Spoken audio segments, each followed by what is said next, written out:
I joined a tour led by Chris's team. It happened to be just me today, so it turned into a private tour. The entire route and flow were very smooth, and Chris was also a great guy.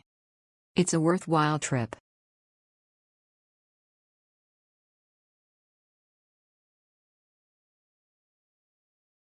A walking tour of Kibera Slum followed by lunch at the Carnivore Restaurant offers a unique blend of cultural immersion and culinary experience in Nairobi.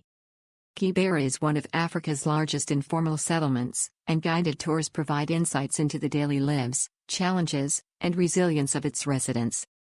These tours are often led by local guides who have first-hand knowledge of the community. Visitors can explore local schools, markets, and community projects, gaining a deeper understanding of the area's social dynamics.